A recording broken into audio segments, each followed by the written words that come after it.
नमस्कार, मैं परीक्षित थाड़ा और आज का हमारा जो टॉपिक है वो कैपिटल स्ट्रक्चर में हमने पिछली बार परिचालन उत्तोलक पढ़ा था। आज हम वित्तीय उत्तोलक पढ़ेंगे। इसके साथ ही संयुक्त उत्तोलक यानी कॉम्बाइंड लेवरेज का भी हम अध्ययन करेंगे। वित्तीय उत्तोलक क्या है, सबसे पहले हम इसे जानते हैं। फाइनेंशियल लेवरेज वित्तीय उत्तोलक ये बताता है कि पूंजी संरचना में जो स्थायी लागत पूंजी है और समता पूंजी है उसका प्रयोग किस अनुपात में, किस रेशियो में किया गया है।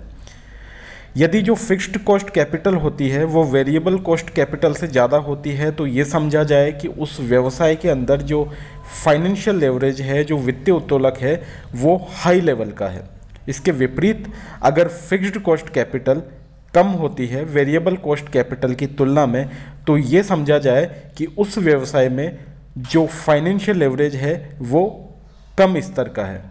अब ये फिक्स्ड कॉस्ट कैपिटल क्या है और वेरिएबल कॉस्ट कैपिटल क्या है ये हम पढ़ चुके हैं पिछले चैप्टर में, जिसमें हमने ऑपरेटिंग लेवरेज का अध्ययन किया था। अब हम बात करते हैं रिटर्न ऑन इन्वेस्टमेंट की। तो रिटर्न ऑन इन्वेस्टमेंट अर्थात निवेश पर जो प्रत्यय प्राप्त होता है वो यदि अधिक है फिक्स्ड कॉस्ट ऑफ कैपिटल से, तो इसका मतलब है कि उस व्यवसाय में अर्जनें अधिक हो रही है, उस व्यवसाय की आय अधिक है।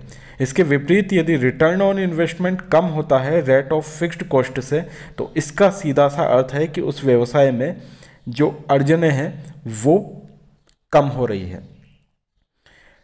इसे हम इस तरीके से भी समझ सकते हैं कि यदि रिटर्न ऑन इन्वेस्टमेंट की जो दर है वो रेट ऑफ फिक्स कॉस्ट से यदि अधिक है तो उस व्यवसाय में स्थायी लागत पूंजी का ज़्यादा प्रयोग करना चाहिए। स्थायी लागत पूंजी जैसे डिबेंचर से और जैसे प्रेफरेंस शेयर से या फिर लोन लेकर के हम व्यवसाय को ज़्यादा चला सकते हैं और उससे व्यवसाय को ज़्यादा फायदा होगा। इसके विपरीत यदि रिटर्न ऑन इन्वेस्टमेंट कम है, किससे कम है? रेट ऑफ फिक्स्ड कॉस्ट से, जो स्थिर लागत है उसकी दर से रिटर्न ऑन इन्वेस्टमेंट कम है, तो इसका सीधा सा मतलब है कि उस व्यवसाय में अर्जनें अभी कम हो रही है। और ऐसी स्थिति में व्यवसाय को परिवर्तनशील लागत पूंजी का प्रयोग करना चाहिए। इसका मतलब स्वामी को अपनी पूंजी लगाकर व्यवसाय को करना चाहिए, ना कि बाहर से कोई राशि उधार लेनी चाहिए। अब हम इसे शॉर्ट में यूं समझ सकते हैं कि वित्तीय उत्तोलक अनुकूल स्थिति में यानी फेवरेबल तब होगा जब रिटर्न ऑन इन्वेस्टमेंट ज़्यादा होगा इंटरेस्ट की रेट से, और इसके विपरीत अनफेवरेबल यानी वो विपरीत दिशा में या अनुकूल तब नहीं होगा जब रिटर्न ऑन इन्वेस्टमेंट कम होगा ब्याज की दर से। वित्तीय लेवरेज की हम बात करते हैं तो वित्तीय लेवरेज क्या होता है ये हम जानते हैं। ये ट्रेडिंग ऑन इक्विटी का ही समानार्थी है। इन दोनों विचारों में कोई अंतर भी नहीं है और हम कह सकते हैं कि जो फाइनेंशियल लेवरेज है उसका सिद्धांत ट्रेडिंग ऑन इक्विटी के सिद्धांत का ही एक परिष्कृत रूप है। इसका प्रस्तुतिकरण कुछ अधिक स्पष्ट और युक्तिपूर्ण रीति से हम करते हैं। दोनों विचार अर्थात फाइनेंशियल लेवरेज और ट्रेडिंग ऑन इक्विटी, ये दोनों विचार, इन दोनों विचारों का उद्देश्य एक समान है, अर्थात दोनों के माध्यम से हम पूंजी में लेवरेज, जो ऊंचा ऋण पूंजी अनुपात है, उसका स्वामी पूंजी की लाभदायकता पर पड़ने वाले प्रभाव का विश्लेषण करते हैं। इसका मतलब जो डेब्ट और कैपिटल का जो रेशियो होता है वो रेशियो कितना होना चाहिए, उस रेशियो का जो स्वामी की पूंजी है, ऑनर्स कैपिटल है, उस पर क्या प्रभाव पड़ता है, उसकी लाभदायकता पर क्या प्रभाव पड़ता है, इसका हम अध्ययन फाइनेंशियल लेवरेज में करते हैं। इस प्रकार ये पूंजी ढांचे के स्वरूप के बारे में उचित निर्णय लेने में भी सहायता करता है।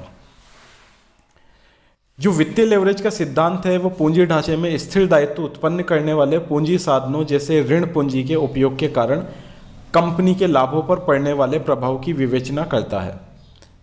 वित्तीय लेवरेज फाइनेंशियल लेवरेज की सीमा को उस अनुपात के द्वारा हम नाप सकते हैं जो एक ओर earning before interest and tax EBIT जिसे हम बोलते हैं, और दूसरी ओर PBT या EBT भी बोल सकते हैं, प्रॉफिट बिफोर टैक्स या अर्निंग बिफोर टैक्स।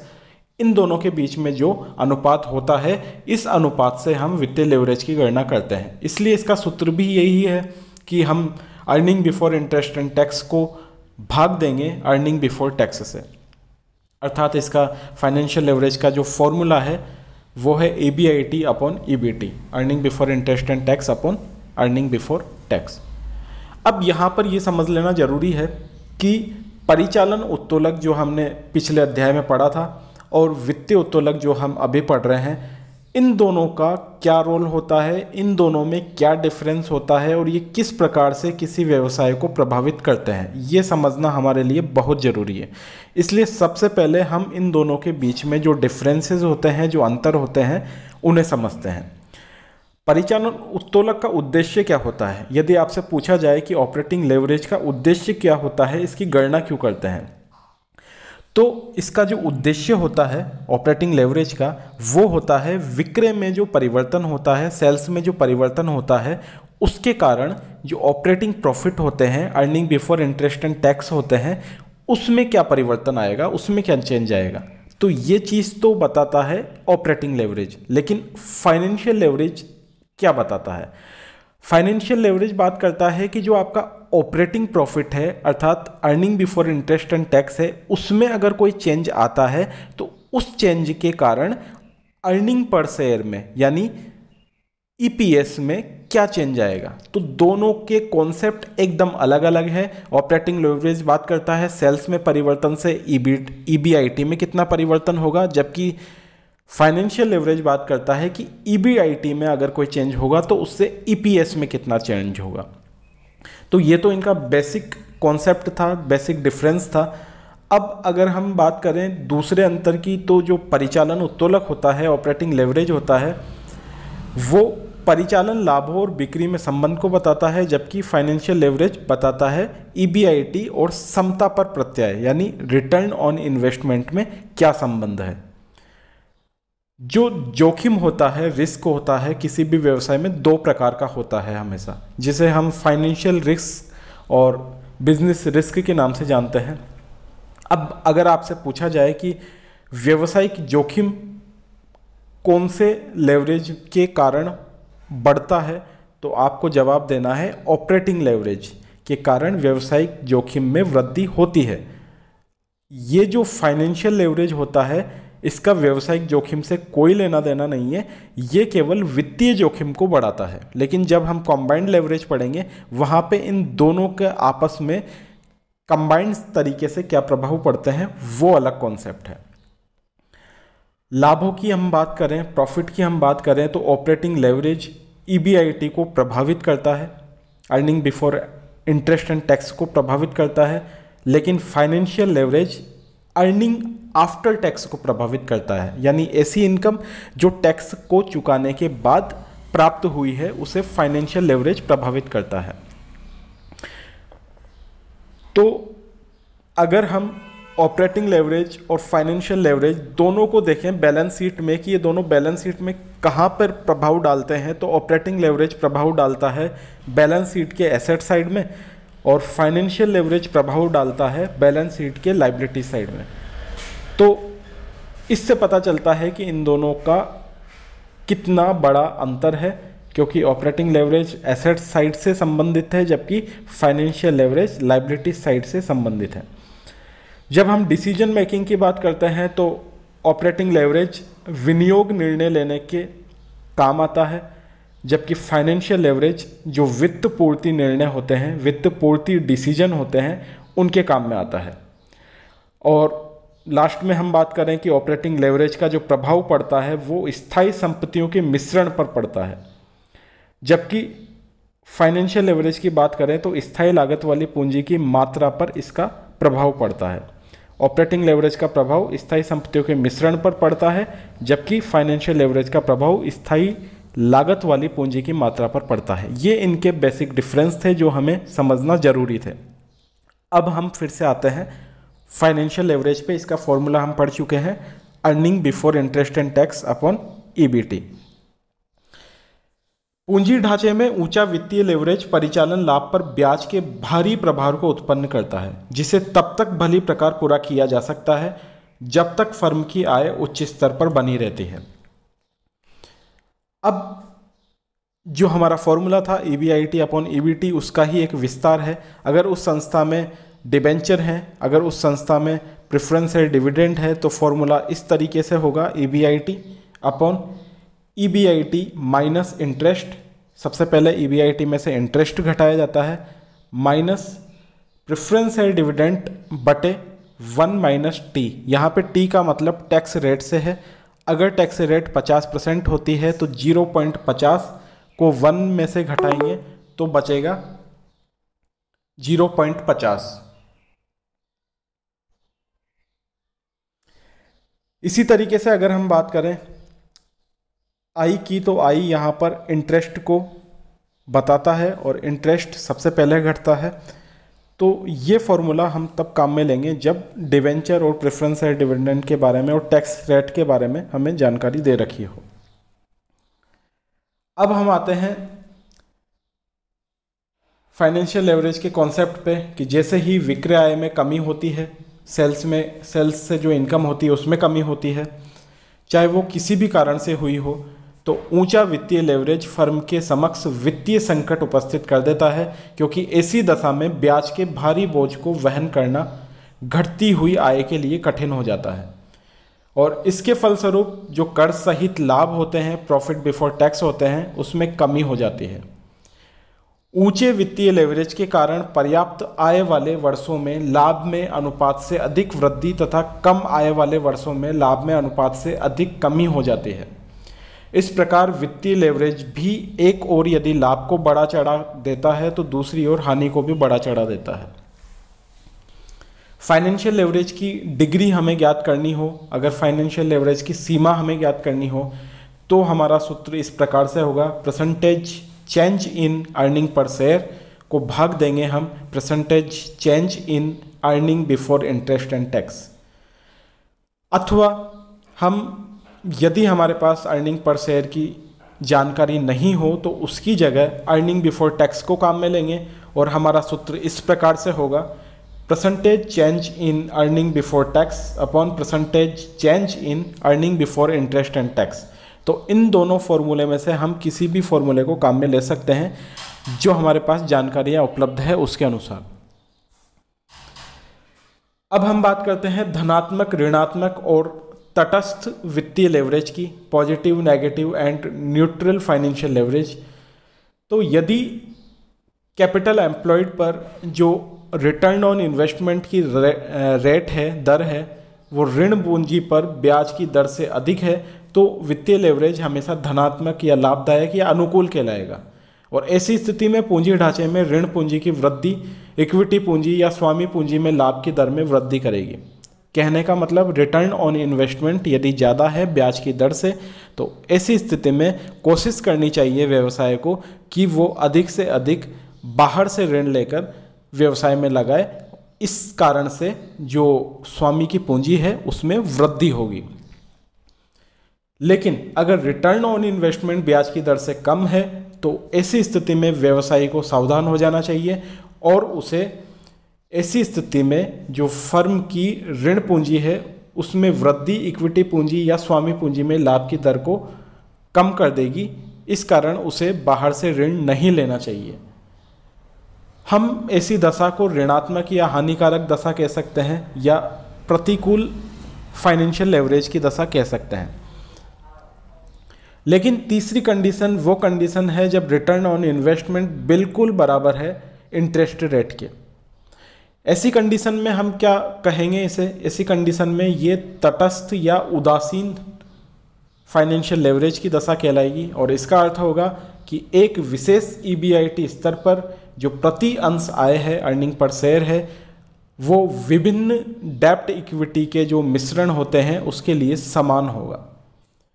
इसे हम इंडिफरेंस पॉइंट यानी निरपेक्ष बिंदु के नाम से भी जानेंगे। हाँ, यह वो बिंदु ही है जब फाइनेंशियल मैनेजर, वित्तीय प्रबंधक पूंजी ढांचे में ऋण की वृद्धि से बचेगा, क्योंकि ऐसा करने से स्वामी पूंजी की लाभ की दर घटेगी।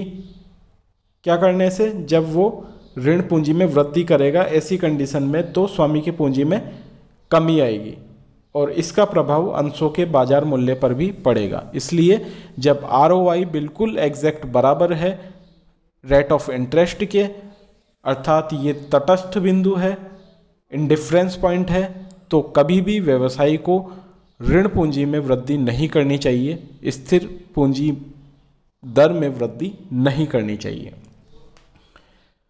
अब हम जो पहला हमने लेवरेज पढ़ा ऑपरेटिंग लेवरेज और दूसरा लेवरेज अभी हमने पढ़ा फाइनेंशियल लेवरेज, इन दोनों का कॉम्बाइंड एक लेवरेज होता है जिसे हम संयुक्त उत्तोलक के नाम से जानते हैं, संयुक्त लेवरेज के नाम से जानते हैं, इसका अध्ययन करते हैं। तो जब परिचालन लेवरेज ऊंचा होता है तो उसका सीधा सा अर्थ होता है कि व्यावसायिक जोखिम ज़्यादा है और इससे फर्म की विनियोजित पूंजी यानी कैपिटल एम्प्लॉयड पर जो लाभ की दर है उसमें अनुपात से अधिक वृद्धि या कमी होती है। इसके विपरीत हम फाइनेंशियल लेवरेज की बात करें तो अगर फाइनेंशियल लेवरेज ज़्यादा होता है तो उस व्यवसाय में वित्तीय जोखिम ज़्यादा है और इसके कारण जो कर सहित लाभ है उसमें अनुपात से अधिक वृद्धि या कमी हो सकती है। यदि दोनों ही प्रकार के लेवरेज ऊंचे हैं तो उनका जो कंबाइंड इफेक्ट है, जो संयुक्त प्रभाव है, वो बहुत ज़्यादा बढ़ जाता है। अलग अलग ये अगर हम इनके प्रभाव को देखें तो कोई दिक्कत नहीं है, लेकिन जब इनके प्रभाव को हम संयुक्त रूप से देखें तो इनका प्रभाव कई गुना बढ़ जाता है। ऊंचा वित्तीय लेवरेज वित्तीय जोखिम का परिचायक है क्योंकि इसके कारण कर सहित लाभों में अनुपात से अधिक वृद्धि या कमी हो जाती है। संयुक्त लेवरेज का प्रभाव की हम बात करें तो अनिश्चितता तथा जोखिम की सीमा का विश्लेषण परिचालन अनुपात तथा वित्तीय लेवरेज के सम्मिलित प्रभाव के आधार पर आकलित किया जाता है। अगर हम मान के चलें कि किसी कंपनी का परिचालन लेवरेज 4 है और उसका वित्तीय लेवरेज भी 4 है तो फिर कंबाइंड लेवरेज होगा 16, 4 × 4 16, तथा उसकी अनुकूलता या प्रतिकूलता की सीमा 16 गुना होगी। अर्थात जो भी इफेक्ट कंपनी पर पड़ेगा, व्यवसाय पर पड़ेगा, वो 16 गुना पड़ेगा, ना कि 4 गुना और 4 गुना। अब इसका मतलब ये हुआ कि ऐसी कंपनी की स्थिति अत्यंत ही जोखिमपूर्ण होगी क्योंकि ऐसी कंपनी में विक्रय और परिचालन लाभ में एक निश्चित मात्रा में वृद्धि उसके कर सहित लाभों में 16 गुना वृद्धि कर देगी और दूसरी तरफ उनमें एक निश्चित मात्रा में कमी उसके कर सहित लाभों में 16 गुना कमी कर देगी। यदि किसी कंपनी में परिचालन लेवरेज और वित्तीय लेवरेज दोनों ही कम होते हैं तो उसके जोखिम की सीमा बहुत ही कम होती है। ऐसी कंपनी विनियोग के उत्तम अवसरों का लाभ उठाने से वंचित रह जाती है क्योंकि विकास, विस्तार तथा विविधीकरण के लिए समय पर आवश्यक कोषों की व्यवस्था करना उसके लिए कठिन हो जाता है। यदि परिचालन अनुपात ऊंचा है किंतु वित्तीय अनुपात, वित्तीय लेवरेज कम है तो प्रथम की प्रतिकूलता को द्वितीय की अनुकूलता कुछ सीमा तक कम कर सकती है। हम सर्वोत्तम उस स्थिति को कहेंगे जब किसी कंपनी का जो ऑपरेटिंग लेवरेज होता है वो कम हो किंतु उसका वित्तीय लेवरेज होता है, जो फाइनेंशियल लेवरेज होता है, वो ज़्यादा हो।